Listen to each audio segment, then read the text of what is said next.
correspondiente a centrales termoeléctricas. Ojalá nos dé el tiempo para avanzar lo más posible. En principio, les quiero comentar que hay varios conceptos de potencia o de capacidad. Finalmente, potencia viene a ser capacidad en términos de megavatios, la capacidad que tiene una central eléctrica en general, ¿no? Esta capacidad puede ser la máxima capacidad que ésta tiene de acuerdo a los parámetros establecidos en la placa, ¿no? de la unidad, o en su defecto también puede ser capacidad que la central, de acuerdo al lugar donde está ubicada, puede entregar, ¿no? Bajo las condiciones de sitio. Hay una diferencia bastante importante entre lo que está en los datos de placa y en cuanto a lo que puede producir en el lugar donde es ubicada finalmente, ¿no? Sobre todo en el caso de las centrales termoeléctricas, como vamos a ver a continuación. En general, la potencia firme, que es el caso al cual vamos a llegar, ¿no? Es un concepto, digamos, académico-administrativo, que puede ser enfocado de dos maneras, ¿no? Uno, como el volumen o la capacidad que una unidad, que una central, puede entregar con un grado de certidumbre importante, independientemente de las condiciones del sistema en el cual está conectada la central, ¿no? Y adicionalmente existe otro concepto que es un concepto sistémico, que es que la potencia firme se define como la capacidad que una central puede entregar tomando en cuenta los demás recursos de la red, ¿no? Me explico. En el caso de una potencia firme como concepto individual, como concepto propio de una central, se puede mencionar el criterio para la determinación de la potencia firme de las centrales hidroeléctricas. En el caso de las centrales hidroeléctricas, se determina la potencia firme tomando en cuenta una excedencia hidrológica. Ojo, excedencia hidrológica, concepto que vimos en las clases anteriores.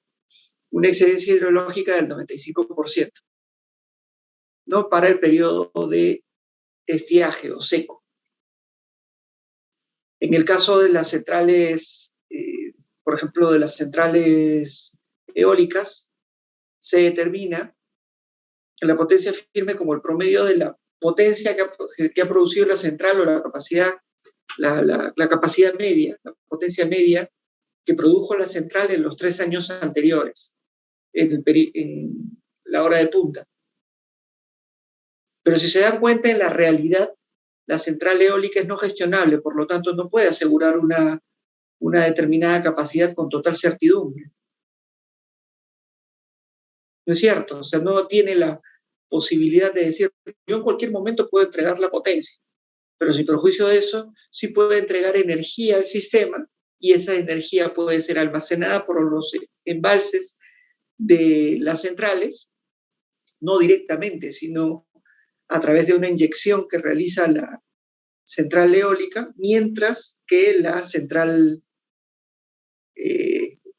hidroeléctrica no produce electricidad y mantiene envasada la energía. Entonces, no es que la central eólica en sí misma tenga potencia, sino que está aprovechando la instalación del embalse de alguna central de regulación.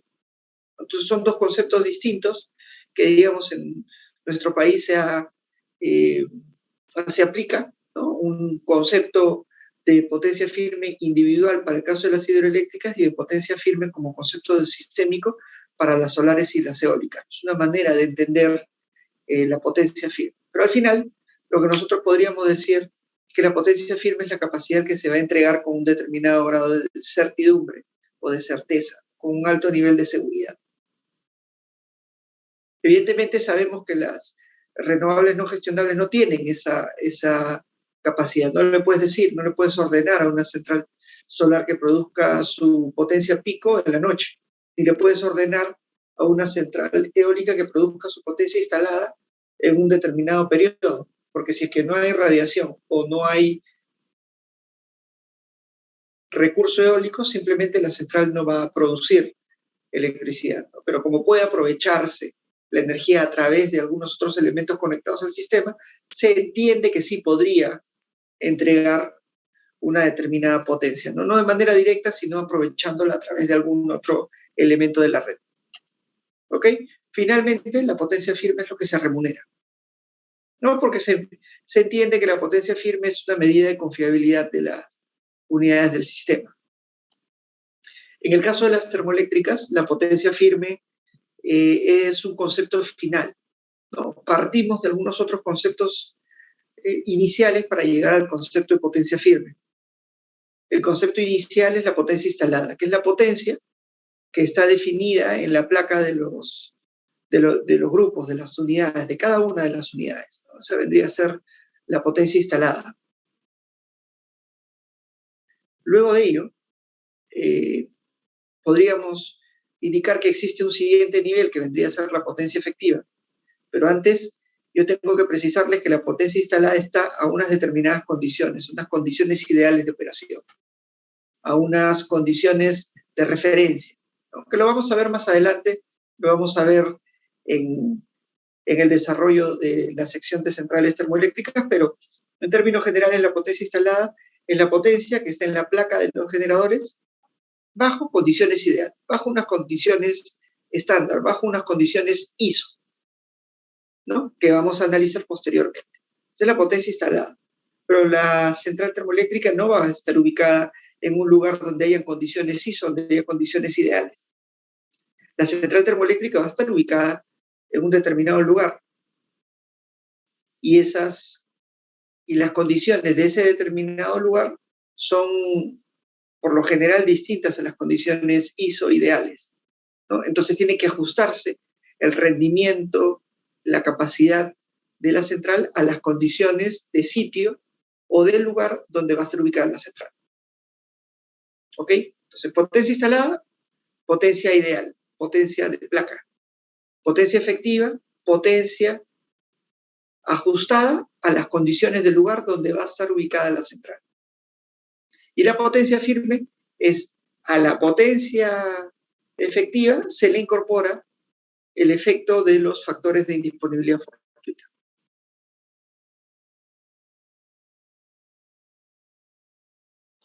¿Ok? Entonces,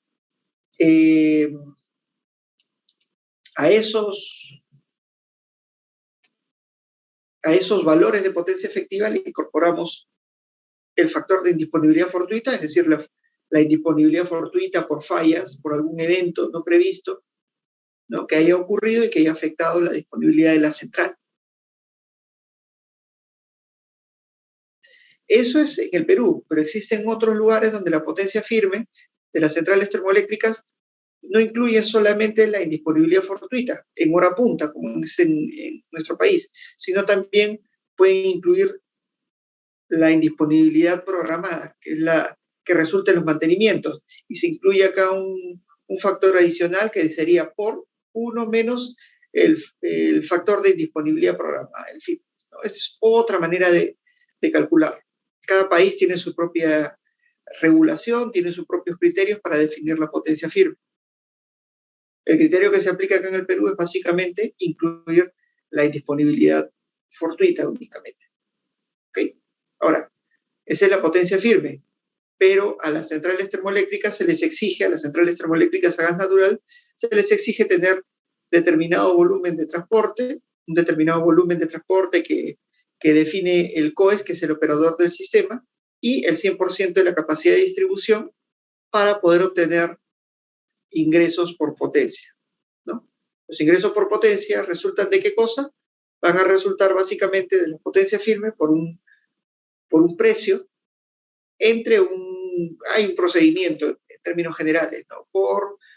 Podríamos decir en todo caso que la remuneración por potencia de las centrales es la potencia firme por un precio neto, ¿no? Eso es mucho más fácil de entender.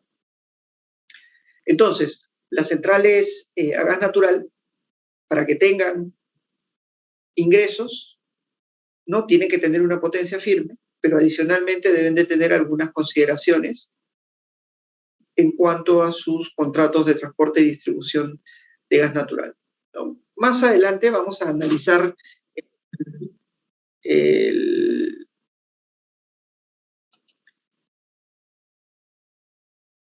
todo lo que viene a ser el sistema de gas natural, todo lo que viene a ser la cadena de abastecimiento de gas para efectos de las centrales termoeléctricas, ¿no? Es el siguiente capítulo que vamos a ver y ahí vamos a encontrarle un cierto sentido a lo que viene a ser la contratación de transporte y distribución de gas natural a firme. Entonces, eso es un tema que vamos a desarrollar más adelante.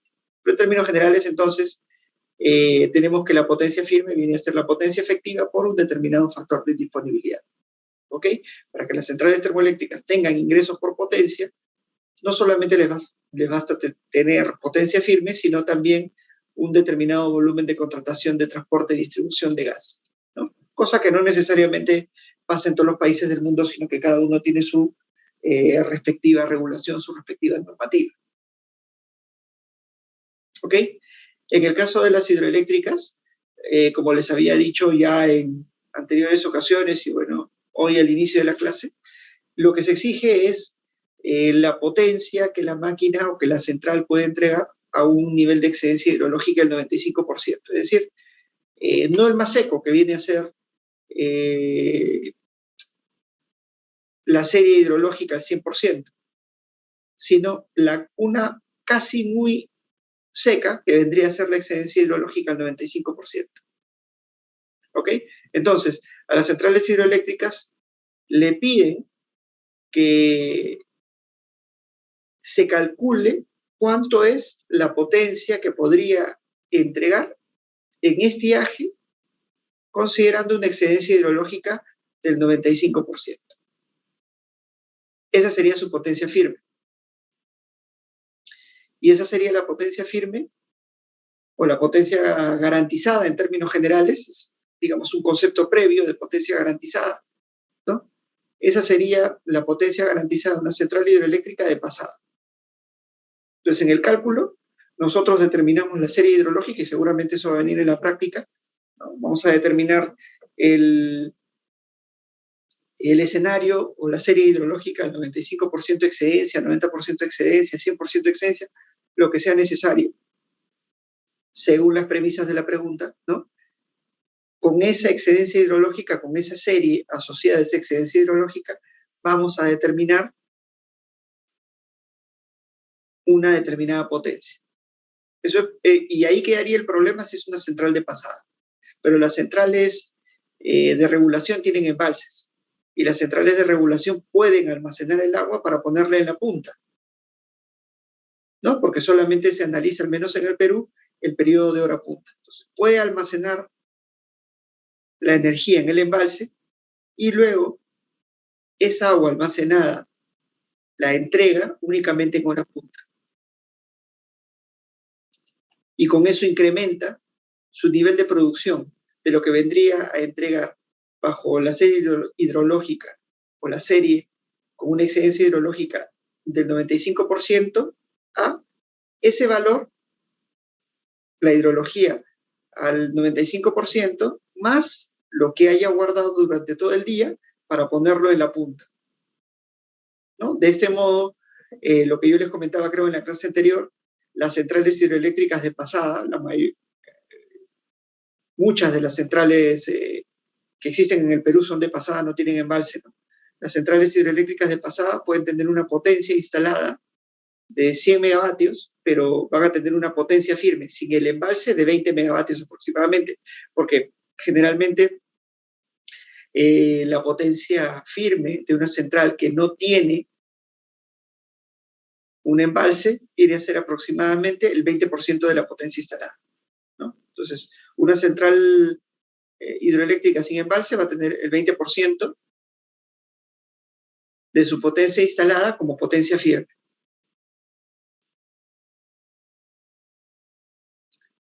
¿Ok? Sin embargo, si esta misma central incluye un embalse y el embalse está adecuadamente diseñado, la potencia garantizada podría llegar a ser tranquilamente la potencia instalada de la central. Entonces hay una inversión adicional que se le exige a la central hidroeléctrica para que pueda recibir ingresos por potencia por el 100% de su capacidad instalada. Esa inversión es la inversión que se realiza en el embalse de regulación. ¿Ok? Si adicionalmente le incorporamos a la potencia garantizada, el efecto de los mantenimientos, obtenemos la potencia firme en las centrales hidroeléctricas. ¿Ok? Entonces, nuevamente, en el caso de las centrales hidroeléctricas, varios conceptos, ¿no? Potencia instalada, que vendría a ser la potencia que tienen las unidades de placa. La potencia efectiva, que vendría a ser, bueno, una potencia que se calcula con algunas condiciones de sitio. La potencia garantizada, que es la que toma en cuenta la excedencia hidrológica y si tenemos o no embalse. Y si a esa potencia garantizada le incluimos los mantenimientos, obtendremos la potencia firme. ¿Ok? Por otro lado, tenemos la potencia pico de la solar fotovoltaica. Esta potencia pico viene a ser la potencia que puede entregar nuestro panel o nuestra central fotovoltaica a unas determinadas condiciones estándares. Pero evidentemente esa potencia pico no es la potencia que nosotros vamos a encontrar en el lugar. Lo que se establece en la regulación peruana es que la potencia firme, tanto de la solar como de la eólica, se calcula como el nivel de potencia media producida en los últimos 3 años en hora punta. ¿Cómo es esto? ¿Cómo es esta potencia media? Bueno, la potencia firme, que es la potencia media, se calcula como la energía generada en hora punta por la central eólica o solar entre el número de horas punta del mes o del periodo de análisis, ¿no? En este caso serían los 36 meses de la hora punta. Las horas correspondientes a los 36 meses de hora punta de los últimos 3 años, ¿no? Eso vendría a ser. Entonces, el cálculo de potencia firme es toda la energía generada en un determinado periodo, en el periodo de hora punta, entre dichas horas de punta. ¿Cuánto tiempo se toma en cuenta o en consideración para determinar esta potencia firme? Los últimos 36 meses. Y se va avanzando conforme va pasando el tiempo. ¿Ok? Entonces, para tenerlo en cuenta, vamos a tener que en las termoeléctricas vamos a tener una potencia instalada, una potencia efectiva, que va a ser la potencia a condiciones de sitio. La potencia instalada es una potencia a condiciones ISO, ¿no? La potencia instalada la potencia efectiva es una potencia calculada a condiciones del lugar donde se ubica la central, y la potencia firme va a ser la potencia efectiva, incluyendo todas las indisponibilidades que puedan ocurrir en hora punta, al menos eso es en el Perú. Evidentemente en otros lugares puede ser distinto. En el caso de la hidroeléctrica tenemos un concepto de potencia instalada, que es la potencia que tienen las máquinas, las placas, ¿no? A diferencia de las centrales termoeléctricas, las centrales hidroeléctricas no están sometidas a grandes presiones y grandes temperaturas. Es por eso mismo que no va a haber una gran corrección entre la potencia instalada y la potencia efectiva, cosa que sí ocurre en las termoeléctricas. Eso lo vamos a analizar en la clase de hoy, ¿no? Entonces, la potencia instalada es muy parecida a la potencia efectiva. Pero, para poder determinar la potencia firme, tenemos que pasar por la potencia garantizada. Y la potencia garantizada considera la excedencia hidrológica al 95%, al menos en la regulación peruana, y si contamos o no con un embalse de regulación. Si a esa potencia firme le incluimos el efecto de los mantenimientos, vamos a obtener la potencia firme. Y finalmente, en el caso de la red, vamos a tener que para la fotovoltaica vamos a tener la potencia pico, para la central eólica vamos a tener la potencia instalada, y vamos a calcular una potencia firme en función del promedio de producción en los últimos 3 años de la respectiva central. ¿Ok? Esos son los conceptos generales de potencia y hay que tenerlos en cuenta para efectos de lo que estemos hablando, ¿no? Una cosa es hablar de potencia instalada, otra cosa es hablar de potencia efectiva y otra cosa muy distinta hablar de potencia firme. En todos los casos, lo que se remunera por potencia es la potencia firme. ¿Ok? ¿Alguna consulta hasta acá? Profe, Sí, ¿me escucha? dígame. Yo tenía una pregunta acerca de, o sea, yo he visto que... ¿Puedes hablar un poquito más alto? No te escucho bien ahora, bajito. ¿ahora me escucha bien? Profe, ¿me escucha? Sí se escucha, ¿no? No, el profe creo que no me escucha. No, sí se le escucha, profesor. A favor de compañero. Como hombre, compañero. O en todo caso, plantea la pregunta por el chat, no hay ningún problema. Sí, está bien, lo voy a escribir entonces, profe. Ok, mientras van planteando la pregunta por el chat, no sé si hay alguna otra consulta.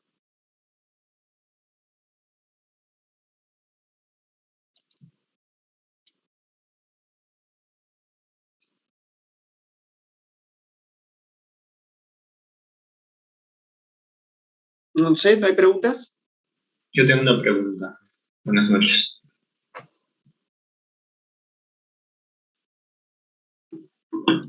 Hola. Por el chat, compañero, el profe no escucha. Ya, que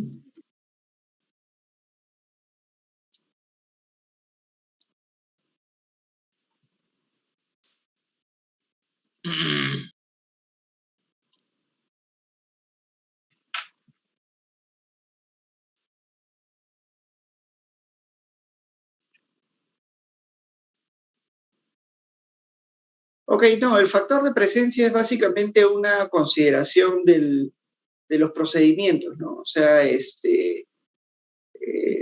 una cuestión que aplica al sistema peruano. En realidad, eh, podríamos decir que la potencia firme de las centrales hidroeléctricas incluyen el efecto de los mantenimientos, nada más, ¿no? Para no centrarnos en una consideración, en un criterio determinado para la regulación peruana. Pero en términos, digamos, generales, lo que podemos decir es que el factor de presencia se va a determinar en función a la cantidad de días que está indisponible una central. O sea, si es que una central está fuera de servicio, por ejemplo, 15 días, ahí se calcula el factor de presencia. Si la central está o la unidad está fuera de servicio durante 14 días, no se calcula un factor de presencia y de ahí se hace un promedio. O sea, es en realidad un criterio bien determinístico, ¿no? Para determinar el impacto de los mantenimientos en la operación de una central, ¿no?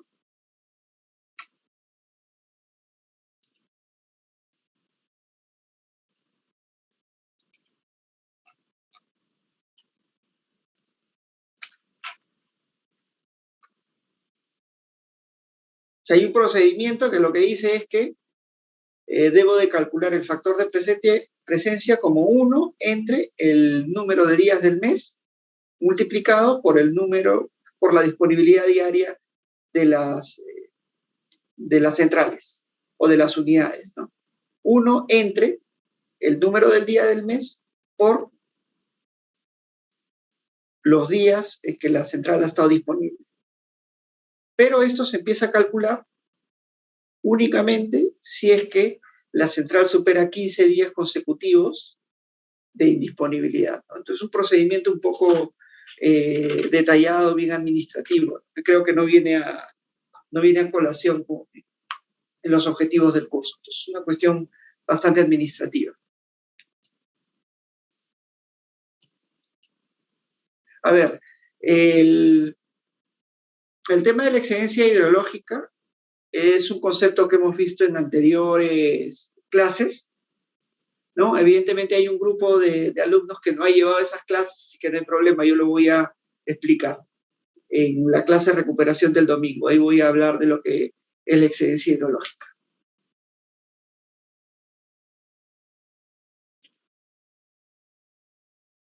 No necesariamente todas las centrales para operar tienen que tener potencia firme, porque si se dan cuenta, en el caso de las centrales solares, este valor resulta del cálculo de la potencia promedio, digamos, inyectada al sistema durante las horas de punta, no va a salir cero, porque la generación de las centrales solares durante las horas de punta, ¿no?, que son de las 5 de la tarde hasta las 23 horas, es prácticamente de cero en el caso de las centrales solares, ¿no? Entonces, no es necesario que las centrales tengan que contar con una potencia firme. Lo que sí es cierto es que todas las centrales que quieran tener remuneración por potencia deben de tener potencia firme. No para, entonces, la respuesta a tu pregunta es que no todas las centrales deben de tener potencia firme para operar. Sin embargo, todas las centrales que quieran tener potencia, ingresos por potencia, deben contar con potencia firme.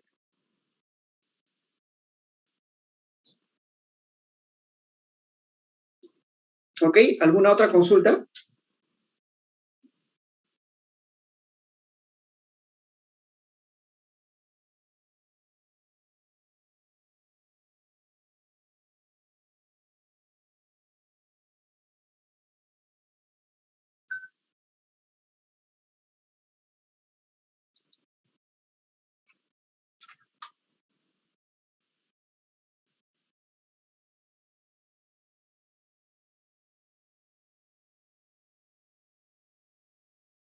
Veo una pregunta acá que me hacen en relación a la potencia firme de la central restitución.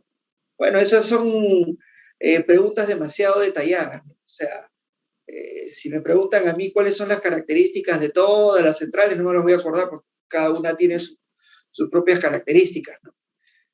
Lo cierto es que las centrales, las unidades en general, pueden pasar por procesos de repotenciación. Es por ello que una central de repente tiene una potencia instalada de 100, pasan 10 o 20 años, la central se repotencia, se hace una ampliación de capacidad con el mismo recurso hidráulico, se cambian algunas piezas, de repente por piezas modernas que permitan un mejor aprovechamiento de la capacidad, de la disponibilidad hidráulica, del recurso hidráulico, y pasa de tener 100 megavatios a 110, 120.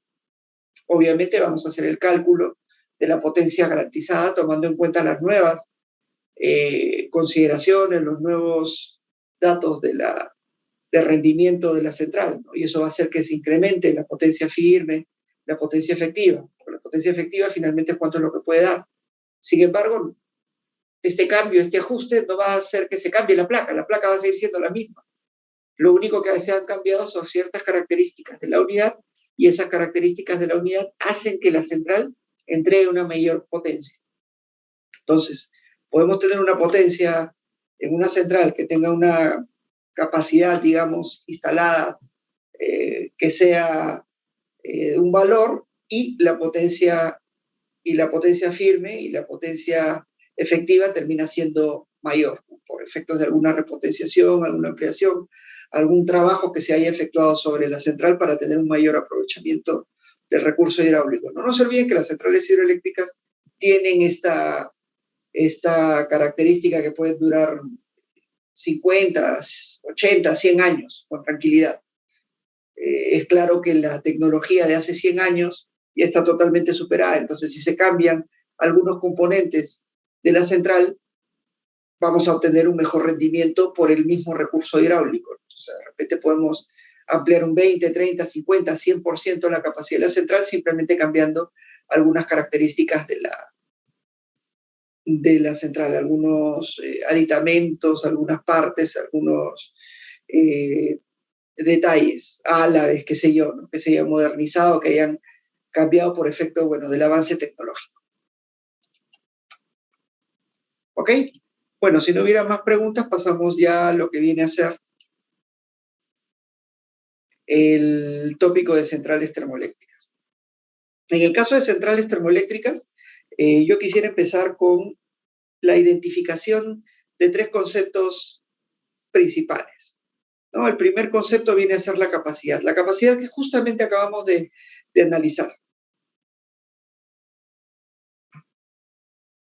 Cuando existe una capacidad, una potencia instalada, existe una potencia efectiva. La potencia instalada es la potencia que nosotros obtenemos a unos determinados valores, ¿no? Yo les hablaba de unas condiciones ideales, en realidad son unas condiciones ISO, se denominan así, ¿no? Y suponen una humedad relativa del 60%, 15 grados centígrados y una potencia barométrica de 14.7 psi, ¿no? Que es lo que se equivale al promedio sobre el nivel del mar, una atmósfera aproximadamente. Esas son las características bajo las cuales se determina la potencia instalada, la potencia que puede entregar la central a unas determinadas condiciones de temperatura, de humedad relativa, de presión atmosférica. Sin embargo, las centrales, como hemos dicho, no van a operar en condiciones ISO, sino que van a operar a las condiciones del lugar donde vaya a instalarse, ¿no? Entonces, es evidente que el desempeño de la central va a variar. Si, por ejemplo, la máquina se ubica en un lugar donde hay una muy alta temperatura, lo que va a pasar es que la potencia se va a reducir y va a haber una menor eficiencia.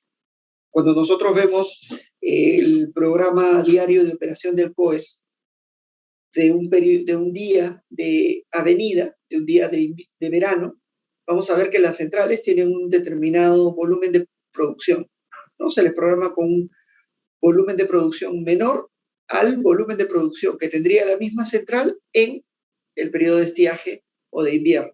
¿Por qué? Porque en menor temperatura la central va a producir mayor volumen de potencia y va a también tener un mejor rendimiento, una mayor eficiencia, ¿no? Lo mismo ocurre con la presión.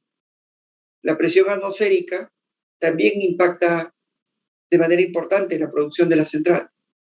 Cuando la central está ubicada, por ejemplo, en un lugar muy alto, la capacidad o el máximo nivel de producción se va a reducir, la eficiencia se va a reducir. Cuando la central está ubicada en un lugar al nivel del mar, la máxima capacidad de producción va a incrementarse y la eficiencia también va a mejorar, ¿no? Entonces, para tomar en cuenta estas consideraciones del lugar donde se ubica la central, de la temperatura a la que opera, la presión atmosférica a la que opera, la humedad relativa a la que opera, el fabricante de las unidades le entrega al titular de generación unas curvas típicas de corrección. ¿Ok? Le dice, oye, mi máquina, la máquina que has comprado, va a tener un desempeño determinado a estas condiciones. Y si no está a estas condiciones, vas a tener que ajustar el desempeño de la central. ¿Cómo vas a ajustar el desempeño de la central? Con estas curvas de corrección. Y esas curvas de corrección entregadas por el fabricante son las que se usan para determinar el valor de la potencia efectiva, del consumo específico efectivo, que son los parámetros operativos en el lugar del sitio donde va a operar la central. ¿Ok? Otra consideración importante para efectos de la capacidad es que las unidades muy grandes tienen un precio unitario en el mercado internacional menor. Un precio unitario entendido como dólares por kilovatio instalado. O sea, si yo compro una unidad de 500 megavatios, el precio unitario, o sea, en dólares por kilovatio o dólares por megavatio instalado, va a ser menor que si compro una unidad de 10, 20, 5 megavatios.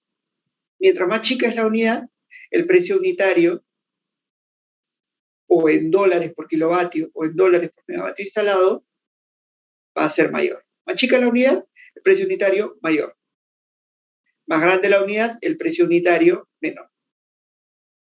¿Ok? Esa es una consideración general para tomarla en cuenta. Para tomarla en cuenta, ¿en qué casos? Por ejemplo, si vamos a poner una central termoeléctrica de 3, 4, 5, 10 unidades o una central termoeléctrica de una sola unidad. Una central termoeléctrica de una sola unidad nos va a costar unitariamente más barato. Y en total también nos va a salir más barato. El problema es que vamos a tener problemas de confiabilidad. Es decir, si la central sale fuera de servicio por algún mantenimiento, por alguna falla, sale toda la central. Si tenemos 2 o 3 unidades y una unidad falla o una unidad sale fuera de servicio por mantenimiento, solamente va a estar indisponible esa unidad. No va a afectar al total de la capacidad de producción de nuestra central. ¿Ok? ¿Alguna consulta en relación a lo que viene a ser el parámetro de potencia o capacidad en una central termoeléctrica?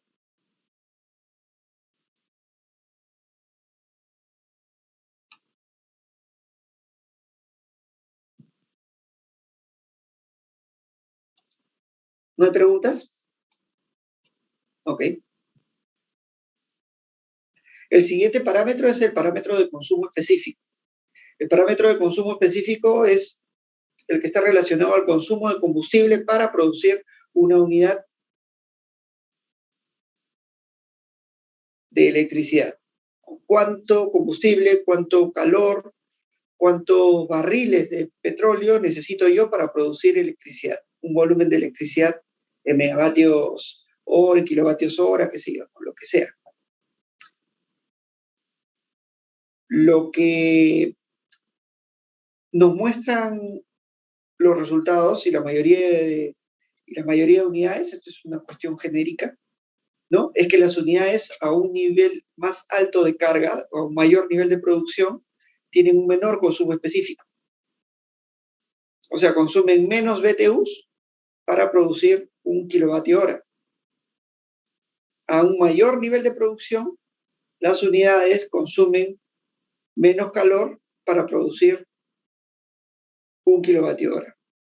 A cargas más pequeñas, niveles de producción más pequeños que el de plena carga, el consumo de calor para producir una unidad de electricidad va a ser mayor. ¿Qué cosa quiere decirnos esto? Que la eficiencia de las unidades va a estar relacionada directamente con el nivel de producción. Las máquinas suelen tener una eficiencia, una curva exactamente opuesta a la del consumo específico, ¿no? Que va a mostrar que hay mayor eficiencia a mayores cargas.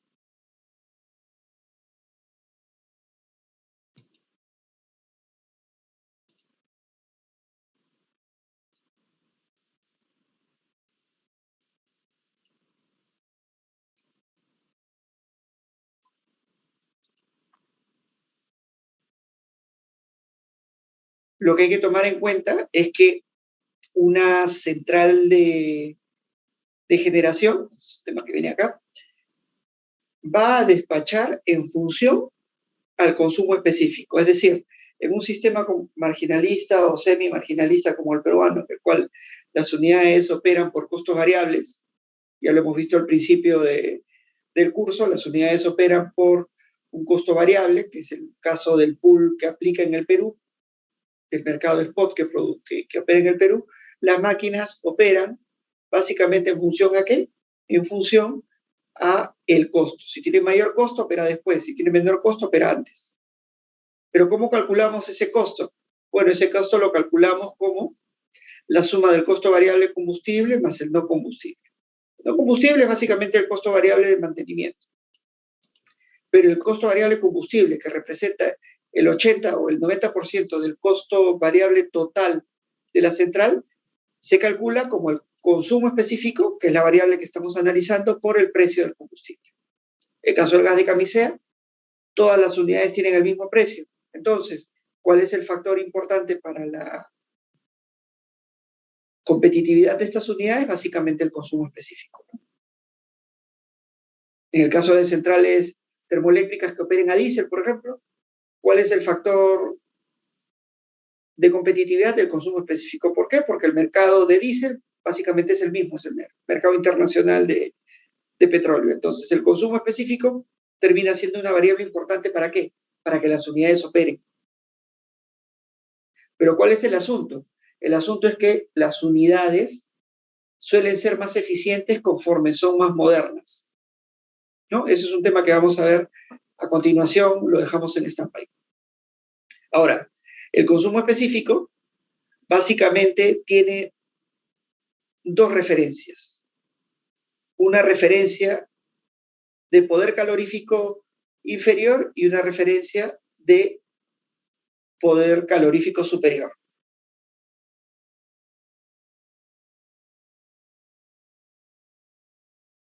No, a ver, ahorita voy a contestarle a Gianfranco Yuca.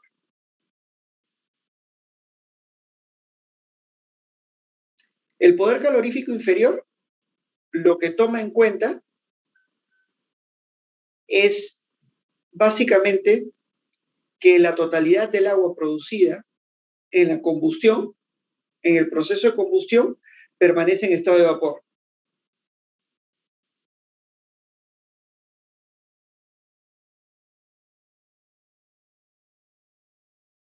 En el caso del poder calorífico superior, la totalidad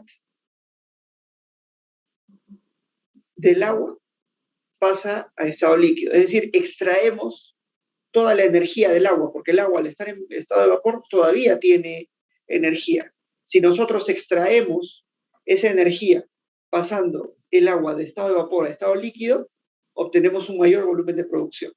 Entonces tendríamos dos referencias. Una referencia al estado en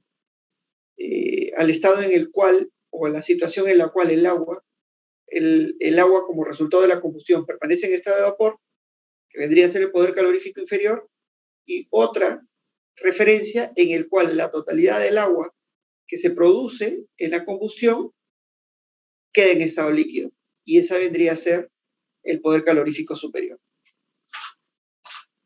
Ambas tienen una diferencia de aproximadamente 6% para el caso de los combustibles líquidos y 11% para el caso del gas natural. Es importante tener en cuenta de que el desempeño, el consumo específico de las unidades es calculado en base al poder calorífico inferior. O sea, cuando nos venden una central, el criterio para definir el consumo específico es el poder calorífico inferior. Sin embargo, las compras de combustible en el mercado internacional se realizan en base al poder calorífico superior. Así que tomarlo bastante en cuenta y tenerlo bien en cuenta, ¿no? Esto deben de conocerlo. Este es el proceso de combustión. Se mezcla un combustible con oxígeno y se obtiene energía, CO2 y agua, ¿no? Entonces, dependiendo del estado de finalización del agua, ¿no? Podríamos considerar que estamos hablando de poder calorífico superior o poder calorífico inferior. El consumo específico a nivel inferior por 1.06 es el consumo específico bajo la referencia de de poder calorífico superior. En el caso del gas natural, 1.11 por el consumo específico inferior es igual al consumo específico calculado tomando en cuenta el poder calorífico superior. ¿Ok? Esto es bastante importante. ¿Para efectos de qué? Para efectos de poder determinar el verdadero costo variable de la unidad.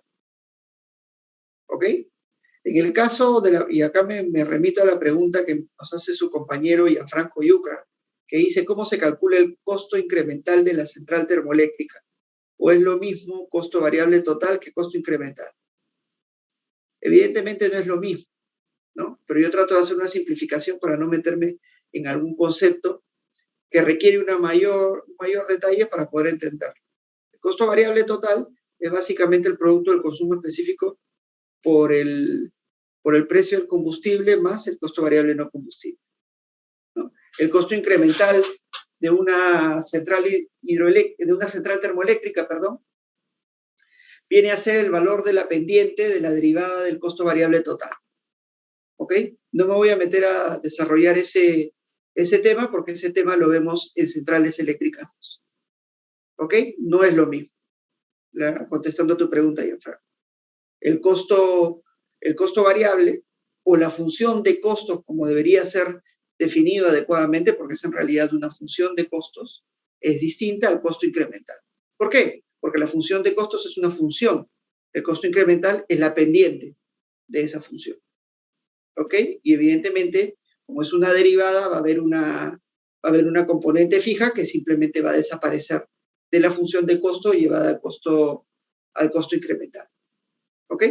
Si queremos saber más de esto, Centrales Eléctricas 2, donde desarrollamos este tema. Listo.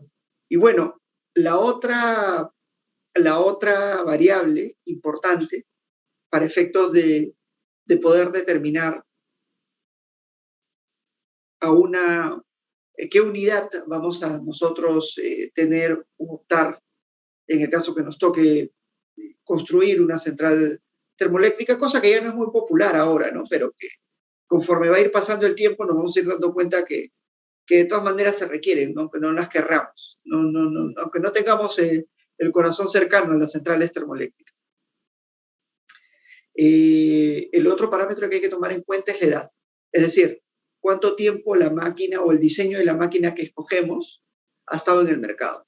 Existen unidades que tienen mucho tiempo de recorrido, que han estado en el mercado, modelos de máquinas que han estado mucho tiempo en el mercado, es decir, máquinas que pueden tener 1.000.000 de horas de operación, porque son máquinas que se han instalado en muchas partes del mundo y vienen operando hace 20 años, 30 años. Son máquinas que son muy confiables, porque tienen una muy baja tasa de falla.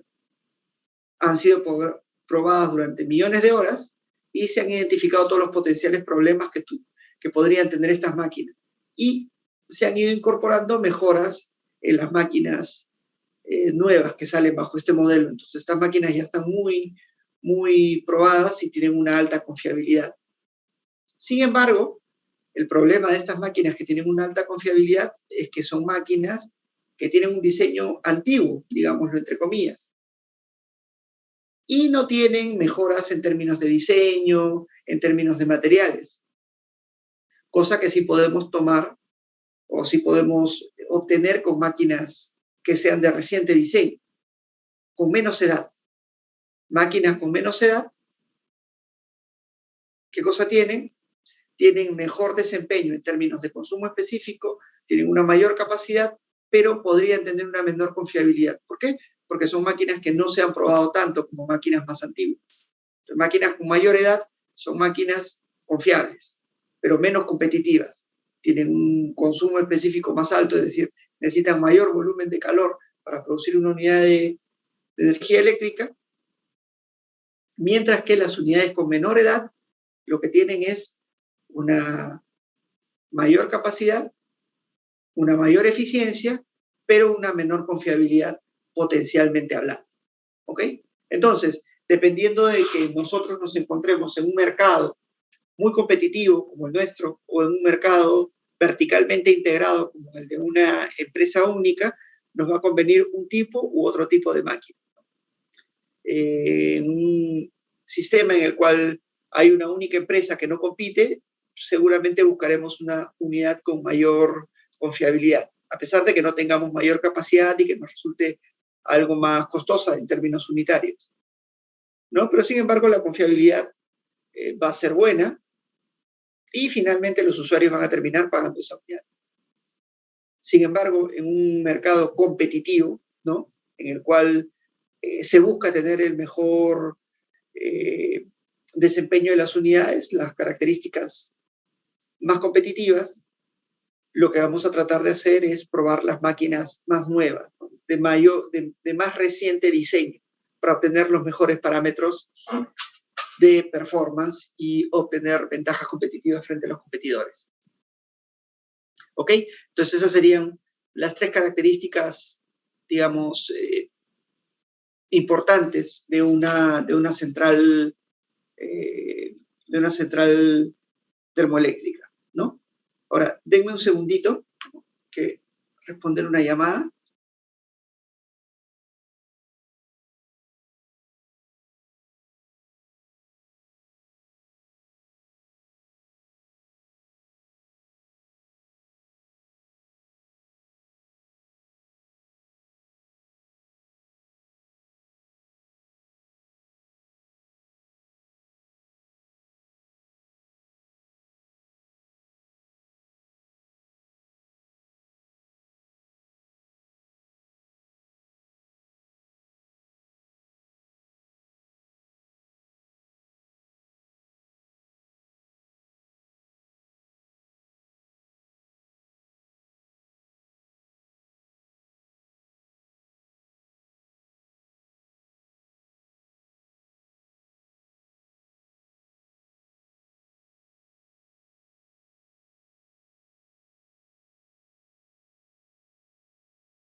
Sí. Ok.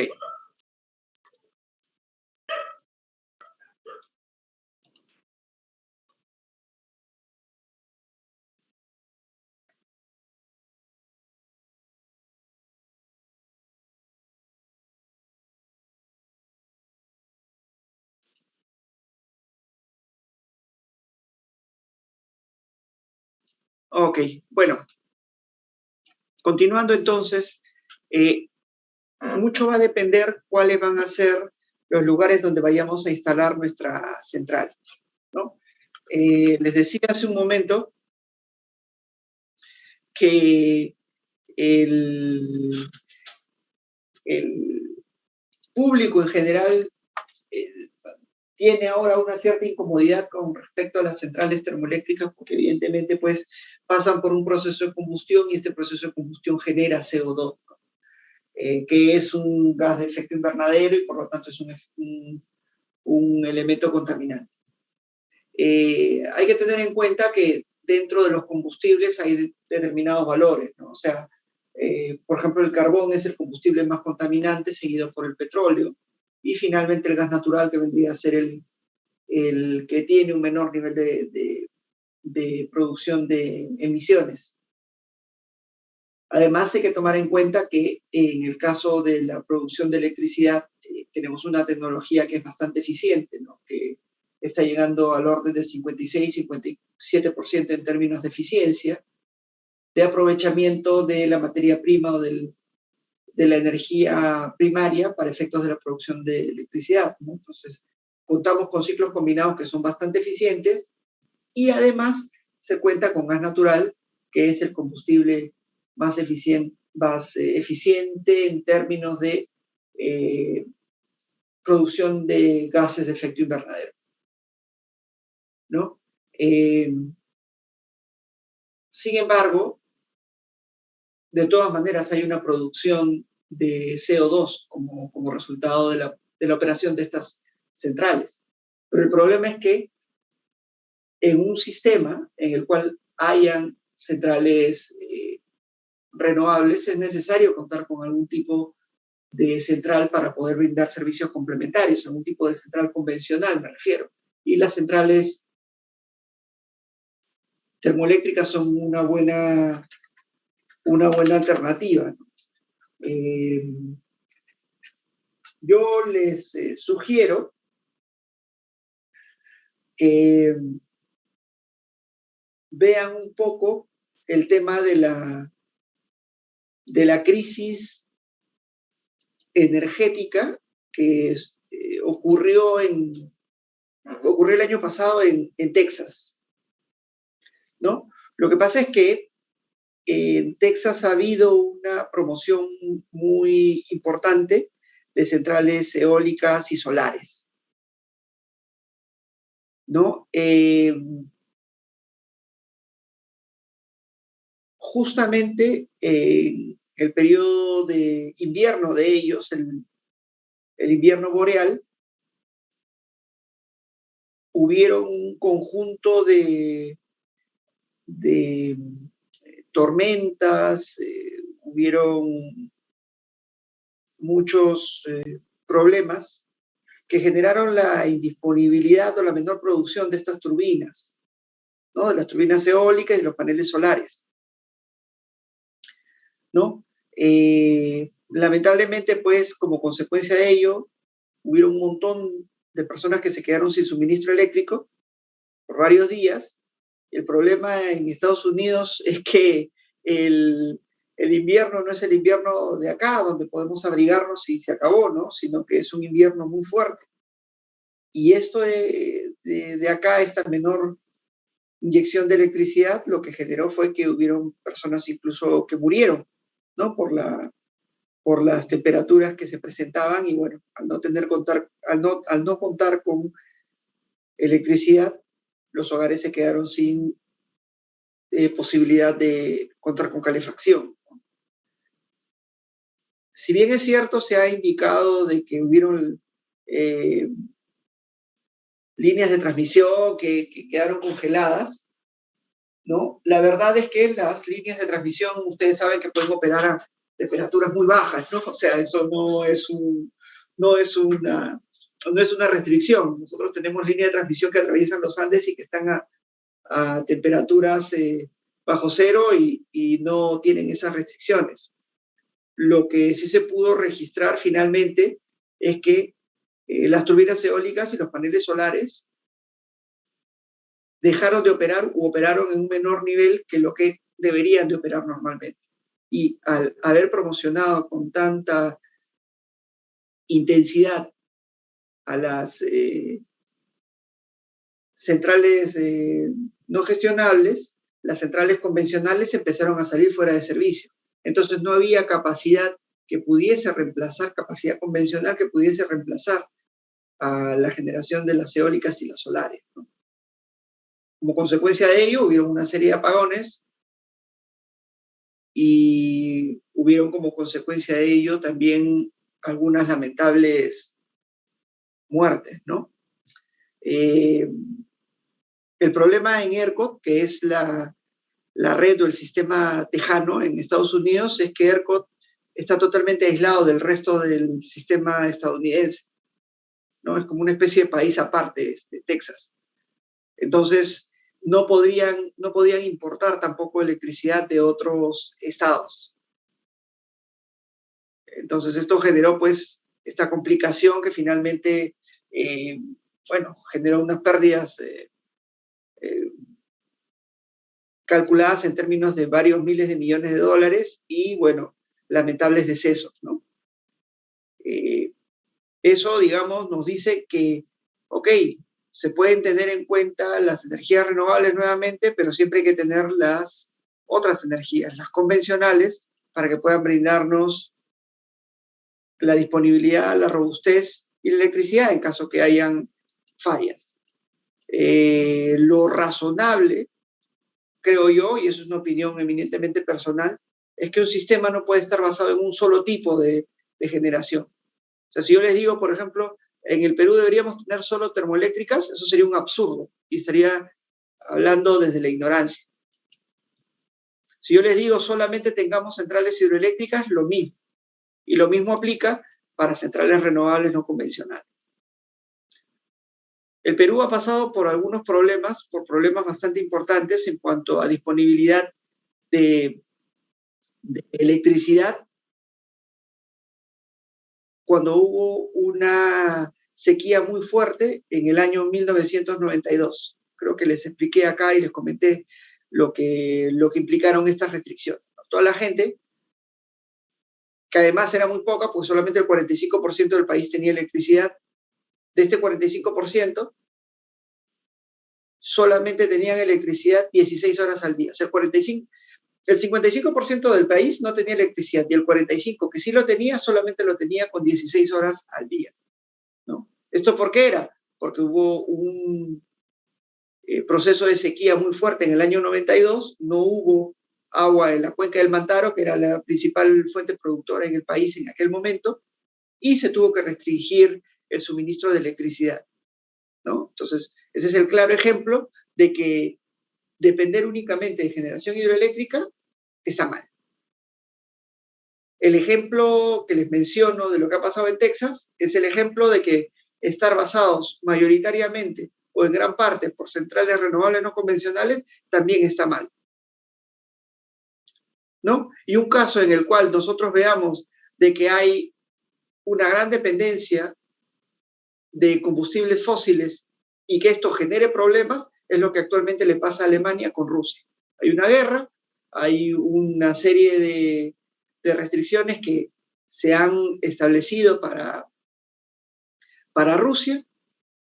Los alemanes tienen un importante volumen de centrales que utilizan gas natural y no pueden importar el gas natural porque tienen estas restricciones. En todo caso, tienen que o lo castigan a Rusia o compran el gas natural que necesitan, ¿no? Es una diatriba bastante complicada que desarrollar, que resolver.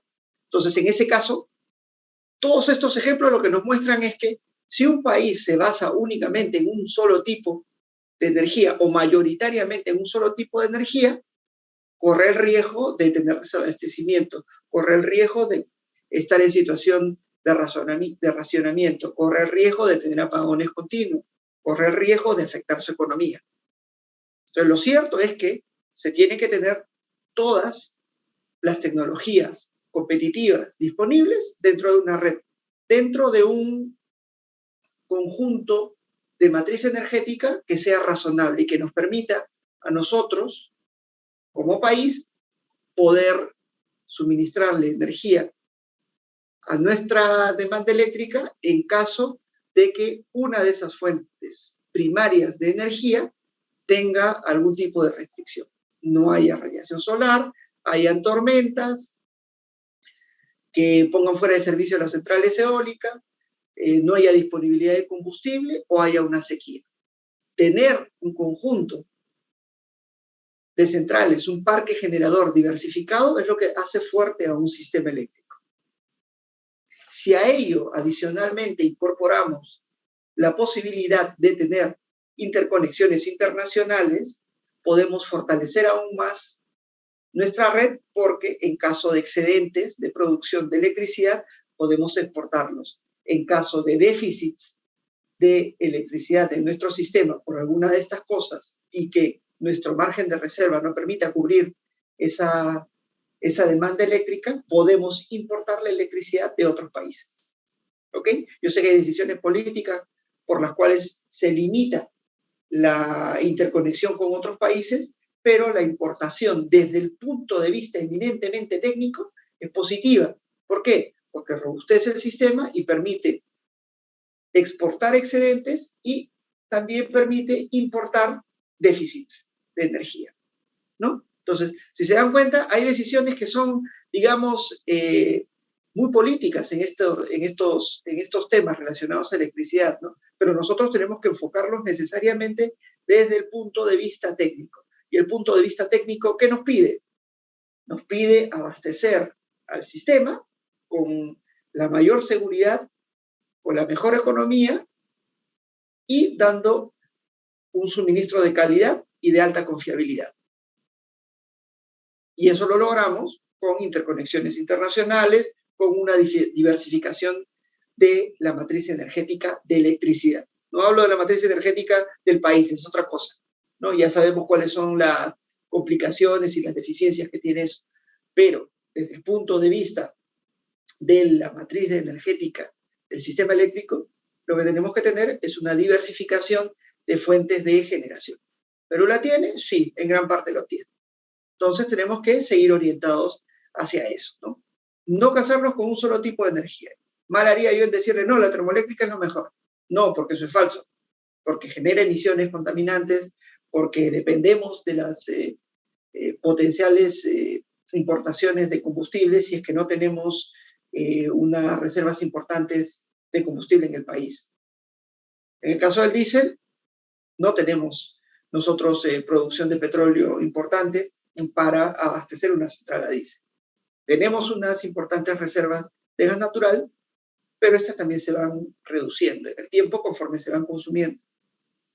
Y por otro lado, mal haría yo en decirles solamente dependamos de hidroeléctrica, porque hidroeléctrica, el gran problema es que se presenta una sequía y todo fregado, ya nos pasó.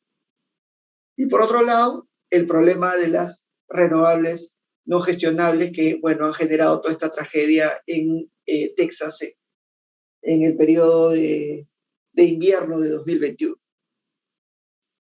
¿Ok? ¿Alguna otra pregunta? ¿Alguna pregunta en relación a lo que acabamos de comentar?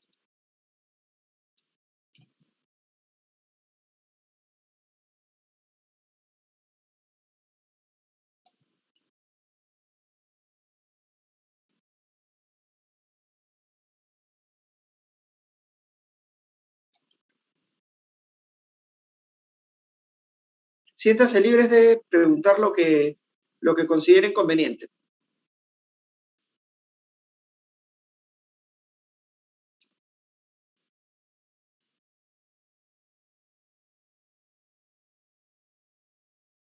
Ok, bueno, pasamos a lo siguiente. Acá básicamente lo que voy a mostrarles es los diferentes tipos de unidades que hay de turbinas a gas. Hay turbinas a gas que son de un diseño industrial, de un diseño aeroderivativo. Primero, para entender un poquito el funcionamiento.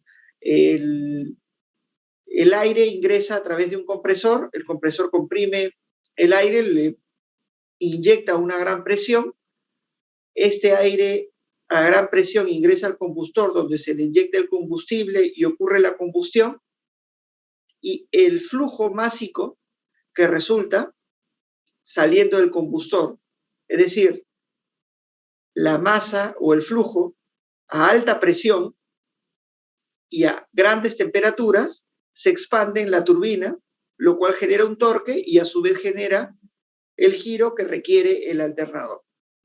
¿Ok? El compresor de una turbina, podemos verlo acá, es este de aquí, ¿no? Tiene varios álabes, varias líneas de álabes, y esta es la zona de compresión. Esta vendría a ser la zona de la turbina. La zona de gases calientes vendría a ser toda esta zona de combustión y esta zona de las primeras etapas de la turbina. Nuevamente una vista del compresor.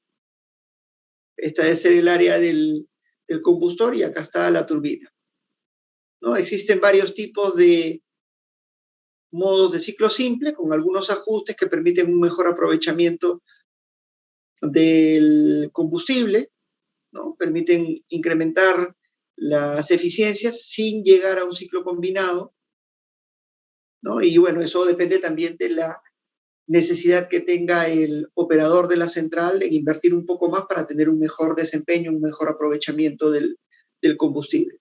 Hay una diferencia entre el ciclo combinado en términos de inversión respecto a un ciclo simple. Mientras un ciclo simple puede costar $600 por kilovatio, un ciclo combinado puede costar $1.200, $1.300 por kilovatio. Eso hace pues que sea mucho más costoso un ciclo combinado que una unidad en ciclo simple. El ciclo simple tiene una menor eficiencia, 36%, pero si se ponen algunos aditamentos que se incluyen acá, podría llegar a un 37, 38, 39%. Sin embargo, el ciclo combinado evidentemente requiere una mayor inversión y ese ciclo combinado puede entregar hasta una eficiencia del 56-57%. En el caso de las centrales a gas tenemos turbinas heavy duty, son centrales que tienen una alta potencia, una gran potencia, altas temperaturas y son las típicas unidades que se usan para los ciclos combinados. Las industriales, que son parecidas a la heavy duty, pero son de unas potencias menores, se usan en ciclo simple, en ciclo combinado. Y las turbinas aeroderivativas, que son más chiquitas, ¿no? Que tienen una alta confiabilidad y que fueron las primeras turbinas que se diseñaron, ¿no? Porque las primeras turbinas a gas fueron las turbinas que se usaban para aviones de propulsión y que al verse su alta confiabilidad y su gran rendimiento, se empezaron a utilizar para la generación de electricidad. Ese diseño aproximado es el que se usa también en las turbinas aeroderivativas, que tienen una menor potencia, un menor peso y una gran confiabilidad, ¿no? A lo máximo llegan a los 50 megavatios de capacidad.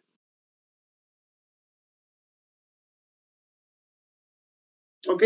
Bueno, acá hay algunas vistas también, estas vistas del compresor, de la turbina, estos son los álabes.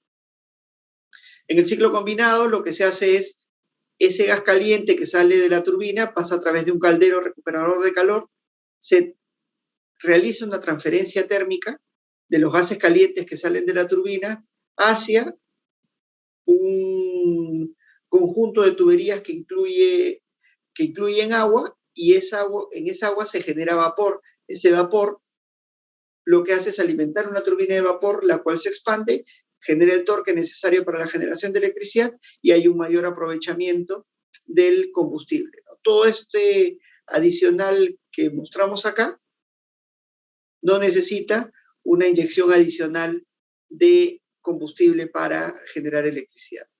Obviamente que hay algunos hay algunos diseños de centrales termoeléctricas que tienen inyección adicional, ¿no? de combustible para mejorar el desempeño del conjunto del ciclo combinado, pero bueno, el diseño original del ciclo combinado no requiere adicional de combustible para generar electricidad.